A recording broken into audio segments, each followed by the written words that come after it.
like my classmate, I was born here in South Florida. We're natives, born and raised in Fort Lauderdale, and grew up in Fort Lauderdale with my family, my mother and my two older brothers, and kind of grew up as I'm the youngest. There's significant age difference between us, so there's 9 years between my middle brother and I. So I kind of had the run of the house for most of the time, but that didn't stop them from tormenting me. A product of Catholic education in the Archdiocese of Miami, something that's near and dear to my heart, and very involved in my parish, my home parish of St. Anthony, and with my grandparents, really the ones that instilled faith in me.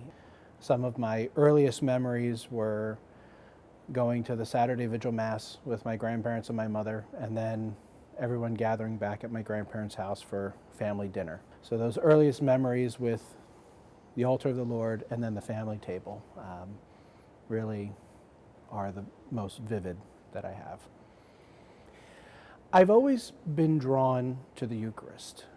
When we would go to Mass together as a family, my family being good Catholics would want to sit in the back of the church, but I always wanted to be up front. And so I dragged my grandmother with me and we'd sit in the front row. And during the moment of the consecration, I felt very drawn to the Eucharist.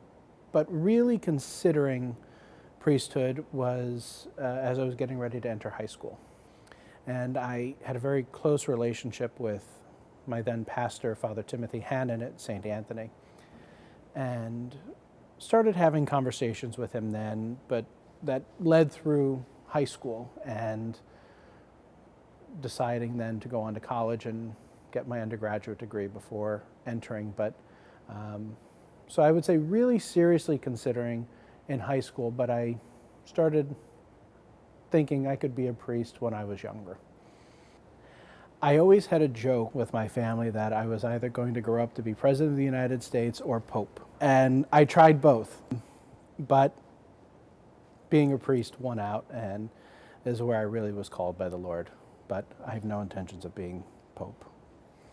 I pray for the Holy Father and whoever are his successors. I remember that I was at daily Mass, and I had been going back and forth, and the Lord was tugging at my heart.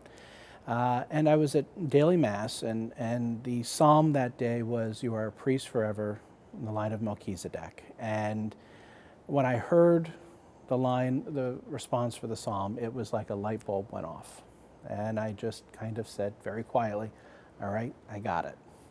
But the story doesn't end there. I walked out of the church that morning, and as I was reaching in my pocket for my keys, they weren't where I normally kept them. They were in another pocket. As I reached into my coat pocket for my keys, I also pulled out Bishop Ramon's holy card. And when I worked at the cathedral, anytime Bishop Ramon would be at the cathedral, he would always ask me, "Ryan, when?" And I would kind of blow him off, but as I walked out and that was what was there, it was, okay, I got it. When? And I remember getting in the car and calling the vocation director and saying, it's time for us to meet. Certainly for me and my love of the liturgy and the Eucharist, being able to celebrate the Mass and bring the Eucharist to the people of God.